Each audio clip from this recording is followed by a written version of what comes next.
La primera vez que escuché a alguien caminar por debajo de mí, estábamos colgados a más de 40 metros sobre el embalse y yo sabía, con total seguridad, que no había nadie más en la plataforma. Lo peor no fue eso.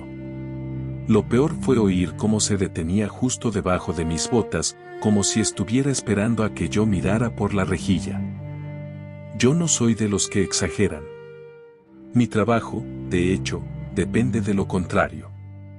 Llevo años inspeccionando aeronaves cautivas, globos publicitarios, dirigibles turísticos fuera de servicio, cualquier cosa inflada con helio que siga amarrada a tierra y que todavía necesite revisiones de seguridad.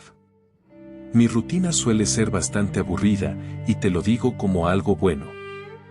Llegar, abrir ficha, revisar tensiones en las líneas, escuchar si hay pérdida de gas en válvulas o costuras, comprobar balizas nocturnas, tomar fotos, firmar y marcharme. Si un día termina sin novedad, para mí es un día perfecto. Lo del Santa Elvira empezó por correo, con un encargo normal sobre el papel. El dirigible llevaba varado sobre el embalse de Riaño desde la tormenta eléctrica del 14 de octubre de 2019. No se había estrellado, pero quedó inutilizado. El sistema de sujeción de la estación turística aguantó a medias, el casco no llegó a rasgarse del todo y la aeronave quedó inclinada, desplazada de su anclaje principal, como si el viento la hubiera empujado y luego se hubiera cansado a mitad del gesto. Desde la carretera se veía incluso bonito, una cosa absurda, blanca y enorme suspendida sobre agua oscura y montes pelados. A la gente le encantan esas ruinas raras. A mí me interesaban las pérdidas en la envolvente y las luces de balizamiento que, según el informe, se activaban cuando querían. Subí allí una tarde fría de finales de octubre. El aire tenía ese olor mineral que deja el agua embalsada, húmedo, con algo de barro y hierro viejo. La barquilla turística ya no se usaba. Para acceder a la panza del dirigible habían montado una plataforma de mantenimiento estrecha, colgada por cables y tirantes, con suelo de rejilla galvanizada. Cada paso devolvía un crujido fino y un zumbido que se transmitía por toda la estructura. Llevaba mono térmico, arnés, linterna frontal, medidor ultrasónico de fugas, cámara, libreta impermeable y una radio que solo funcionaba bien cuando le daba la gana. El encargado del recinto, un hombre llamado Salas, me recibió abajo. Tenía los dedos manchados de nicotina y hablaba bajito, como si el agua oyera. Me explicó lo básico, que no subía nadie desde hacía semanas, que las baterías auxiliares de las balizas se habían cambiado en verano y que desde la tormenta a veces aparecían incidencias eléctricas fantasmas en el panel. Dijo fantasmas sonriendo, como broma cansada. Yo también sonreí. Es muy común que la gente adorne estas cosas, sobre todo si hay una mole de casi 100 metros flotando inmóvil sobre un valle que antes fue un pueblo. En mi cabeza solo había trabajo. Viento leve, 6 grados, metal frío en los guantes y 2 horas de luz por delante. Nada más. Los primeros 40 minutos fueron exactamente lo que esperaba. Comprobé costuras longitudinales, medí pérdida en 2 válvulas de compensación y marqué una baliza lateral cuya carcasa estaba sulfatada por dentro. El Santa Elvira olía a lona humedecida, a caucho reseco y a ese rastro dulce, casi limpio, que dejan algunos compartimentos donde ha habido helio escapando durante mucho tiempo. No es un olor fuerte, más bien una sensación en la nariz, como si el aire estuviera demasiado lavado. La tela exterior, donde podía tocarla, tenía una textura extraña, fría y tensa, pero con zonas blandas, fatigadas por los años y el sol. Fue al llegar a la parte central de la plataforma cuando oí el primer golpe. Un toque seco, metálico, justo debajo de la rejilla. Me detuve pensando que habría sido una herramienta mal colocada chocando contra algún peldaño. Miré mis mosquetones, la bolsa lateral, la linterna. Todo en su sitio.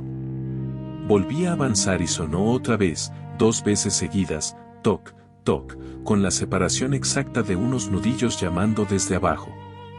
No me asusté. Lo primero que sentí fue fastidio, porque cuando una estructura vieja se enfría empieza a quejarse de mil maneras y luego todo el mundo te dice que había algo raro.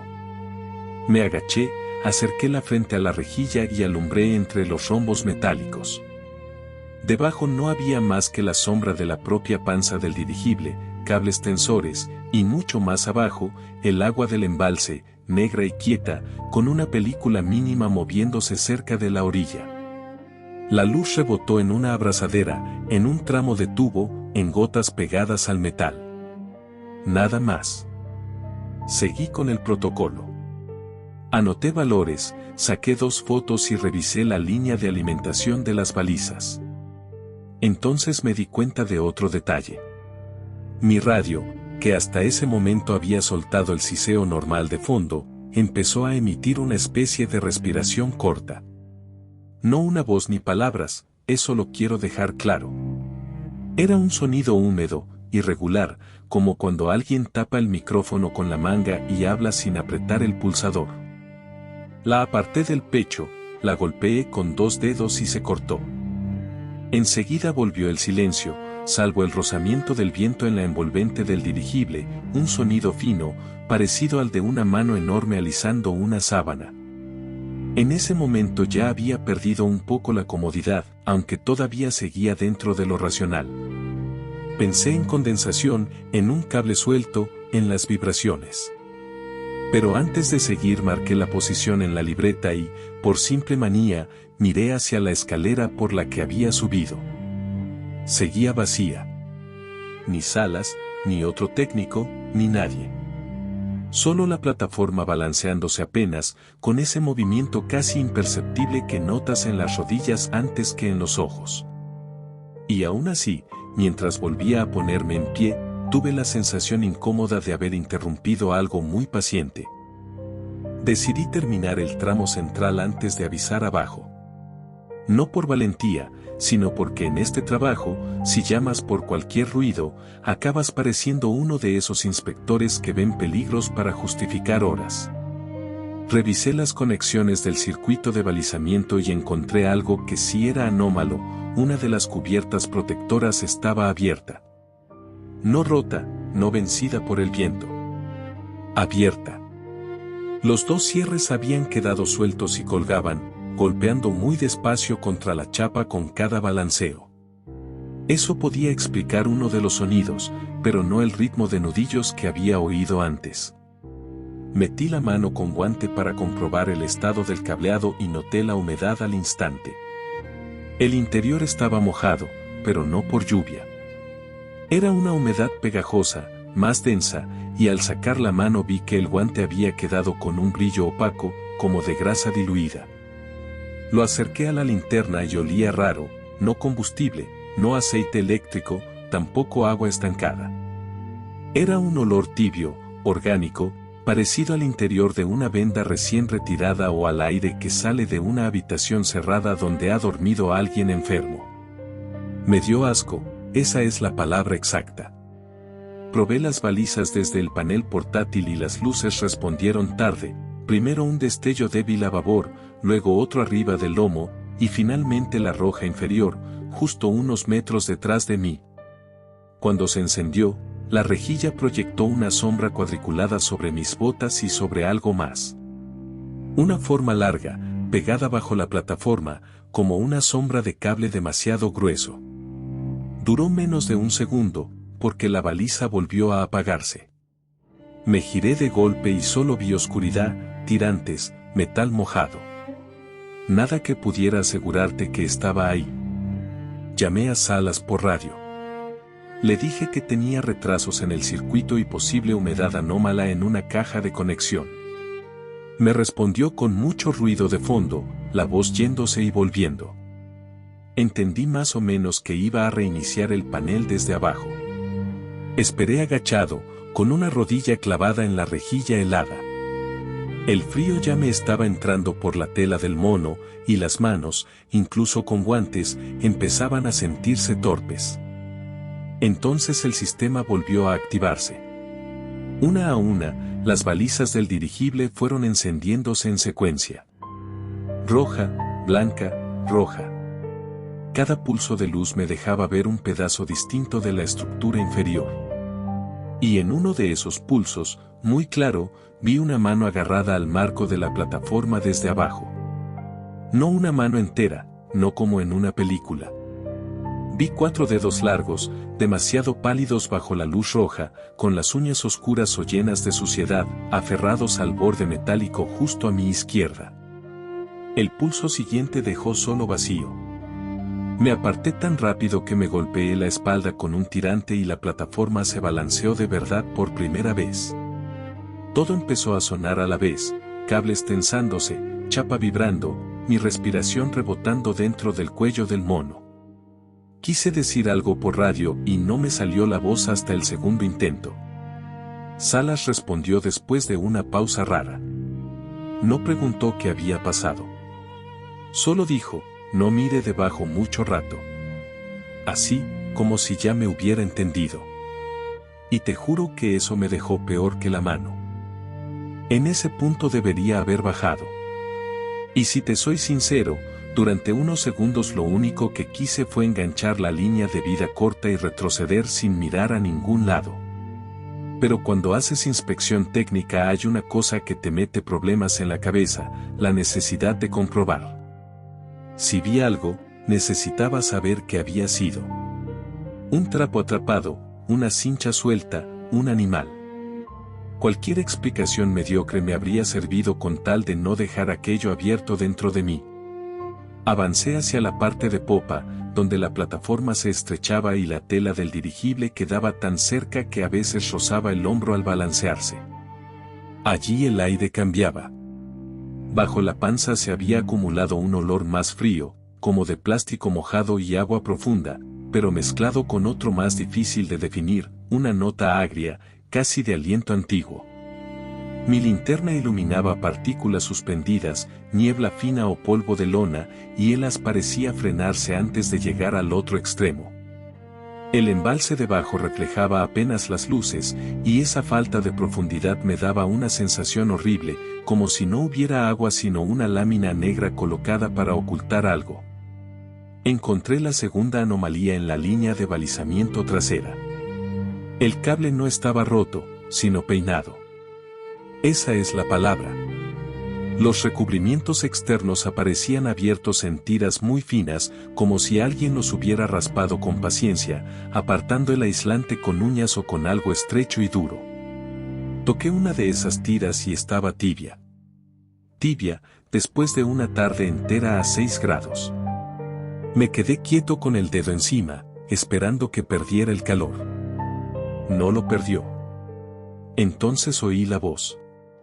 No venía de la radio, ni de arriba, ni del agua.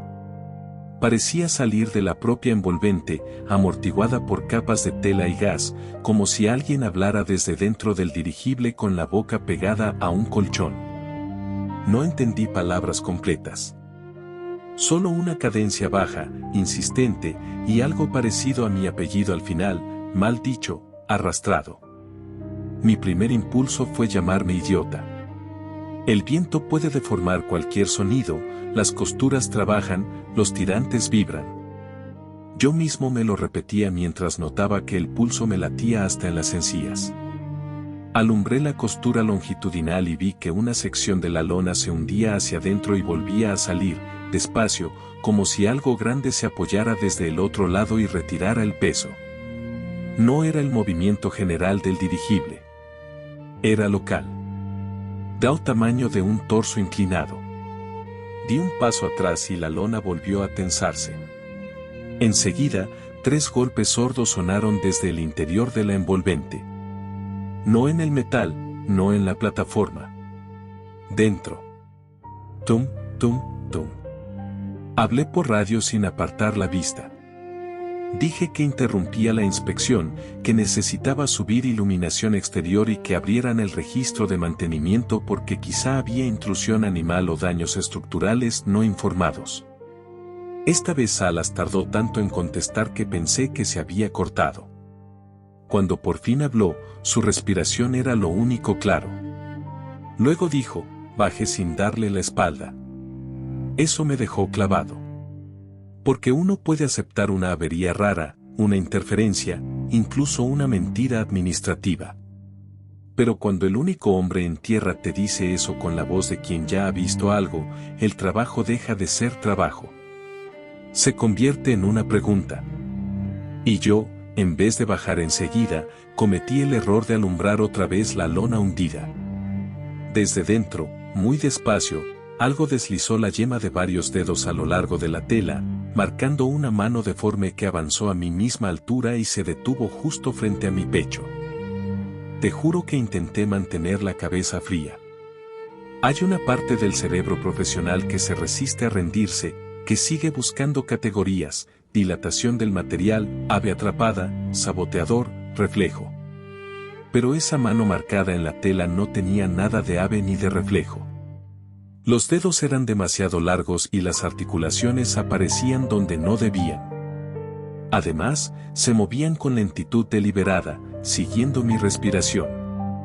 Cuando yo retrocedía un paso, la presión desde dentro avanzaba otro poco, arrastrando la lona con un crujido seco, como uñas pasando por el reverso de un mantel plastificado. Empecé a bajar hacia la escalera, de frente, sin apartarle la vista, tal como había dicho Salas. La rejilla vibraba bajo mis botas con un traqueteo pequeño pero constante. A cada movimiento, el arnés me rozaba el cuello y me dejaba entrar una hebra de aire helado por la espalda. La linterna frontal me calentaba la frente, y sin embargo tenía los dedos tan fríos que casi no los sentía dentro del guante.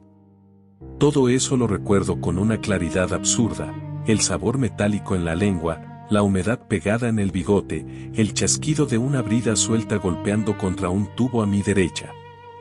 Como si el cuerpo supiera que iba a necesitar pruebas de que aquello pasó de verdad. La mano desapareció de la tela. Y durante 2 segundos pensé, con un alivio tan grande que casi me hizo reír, que todo se había acabado. Entonces la lona, justo encima de la plataforma, empezó a hundirse en varios puntos a la vez. 1, 2, 3. Como si algo se arrastrara por el interior usando codos, rodillas o lo que fuera, recolocando el peso para situarse sobre mí. El material gemía, las costuras tensaban y del borde de una unión mal sellada empezó a salir un hilo de gas mezclado con condensación, un silbido fino que olía dulzón y frío. Levanté la vista solo un segundo, pero fue suficiente para ver una silueta humana, o casi humana, desplazándose dentro de la envolvente translúcida, apenas sugerida por la luz exterior que moría. Ahí perdí la disciplina. Me giré para bajar más rápido y la plataforma se sacudió con un golpe brutal debajo de mis pies. No a un lado, no por viento. Debajo. Algo impactó desde la parte inferior y los anclajes soltaron un lamento metálico tan agudo que me hizo apretar los dientes. Caí de rodillas. La linterna chocó contra la rejilla, dibujando destellos locos sobre cables, remaches, agua. Y otra vez, aquellos dedos aparecieron, esta vez saliendo por entre una junta lateral donde la plataforma no cerraba del todo con el fuselaje. No puedo asegurarte cómo eran, porque el cerebro hace cosas raras cuando entra en pánico, pero sí sé lo que tocaron. Me agarraron la muñeca izquierda por encima del guante. No fue una presión enorme. Fue peor. Tenían una fuerza indecisa, exploratoria, como si no estuvieran acostumbrados al peso ni a la forma de una mano viva. La temperatura me atravesó el brazo. No era solo frío. Era un frío húmedo, profundo, de cosa guardada mucho tiempo, y al mismo tiempo quemaba, como metal congelado pegándose a la piel. Grité y golpeé con la llave dinamométrica que llevaba colgada. Al segundo golpe soltó mi muñeca. No escuché un quejido, ni una carrera, ni un chapoteo. Solo el roce rápido de algo retirándose por el interior del dirigible, acompañando mi posición desde arriba. Conseguí ponerme en pie y empecé a bajar los peldaños sin dignidad ninguna, enganchando a medias el mosquetón, resbalando con la suela mojada, respirando como si me hubiera tragado humo. A mitad de la escalera miré hacia arriba porque sentí luz roja en la cara. Todas las balizas del Santa Elvira se habían encendido a la vez, fijas, sin parpadear. Eso no debería pasar. En esa luz pude ver la plataforma completa recortada contra la panza del dirigible. Y vi algo asomado por encima del borde. No una cabeza entera. Una inclinación. Un bulto alargado que no sobresalía lo suficiente para enseñar rasgos, pero sí lo justo para que dos manos, muy abiertas, descansaran en la rejilla donde yo había estado arrodillado. Parecía observarme bajar. No con ojos, no puedo decir eso. Pero con atención. Con una quietud intencional que me hizo sentir medido. Seguí bajando y al llegar al último tramo me encontré a Salas esperándome en la base, sin linterna en alto, sin preguntas, sujetando la cuerda guía con las dos manos. Le grité que había alguien arriba. Él levantó la vista solo una vez. Luego me apartó hacia el hangar auxiliar con una brusquedad que no le había visto antes. Cuando quise volver a mirar, las balizas se apagaron. La plataforma quedó negra. Y desde arriba, muy despacio, llegó el sonido de unos pasos metálicos recorriendo la rejilla exactamente hasta el punto donde yo había dejado caer una gota de sangre de la muñeca. En el hangar me sentaron sobre una caja de material eléctrico y Salas me envolvió la muñeca con una venda de botiquín sin decir gran cosa. Yo seguía repitiendo que había alguien arriba, que había que llamar a Guardia Civil, que quizá había un intruso escondido dentro de la envolvente. Él no discutía, pero tampoco parecía sorprendido. Solo tenía esa cara de cansancio viejo que pone la gente cuando una posibilidad horrible deja de ser hipótesis. Cuando terminé de hablar, me preguntó una sola cosa, si me había llegado a tocar piel. Le dije que no, que el guante y la manga habían aguantado. Entonces asintió como quien confirma un dato importante. Subimos de nuevo, pero no inmediatamente. Esperamos a que llegaran otros dos hombres del recinto y entramos con focos, arneses dobles y el panel general desconectado. La plataforma estaba vacía. No había nadie, no había marcas claras, no había herramientas movidas salvo la mía tirada a 2 metros de donde juraría haberla soltado. Encontraron la caja de conexión abierta y el cable trasero raspado. También vieron la mancha en mi guante. Nadie supo decir qué era. La enviaron a analizar, según me contaron después, y el resultado fue inútil, mezcla de agua, grasa, trazas orgánicas degradadas. Nada concluyente. Mi muñeca, en cambio, quedó con una marca difusa durante días, 5 zonas pálidas al principio y luego moradas, como dedos impresos a través del tejido. Pedí el histórico de incidencias del Santa Elvira. Tardaron en dármelo, pero al final lo vi. Fallos de balizamiento repetidos, lecturas térmicas absurdas en zonas sin carga, radios con interferencias, 2 operarios que renunciaron y una nota antigua, escrita meses después de la tormenta, que decía, evitar permanencia en plataforma inferior tras activación simultánea de luces. Sin explicación. Sin firma legible. No volví a aceptar trabajos allí. Podría decirte que todo quedó en un expediente raro y una mala experiencia, pero no sería verdad. A veces, cuando reviso otras aeronaves y oigo crujir una costura con el viento, me acuerdo de aquella voz diciéndome el apellido como si lo aprendiera sobre la marcha. Y hay una cosa más. El Santa Elvira sigue ahí. Lo sé porque hace unos meses lo vi desde la carretera al anochecer. Estaba oscuro, inmóvil, recortado sobre el embalse. Pasé despacio. Ninguna baliza encendida. Hasta que lo dejé atrás por el retrovisor. Entonces se encendieron todas a la vez, fijas, rojas, durante unos 4 segundos exactos. Y aunque yo ya estaba lejos, vi con total claridad una forma bajo la panza, asomada a la plataforma, esperando a que alguien volviera a subir.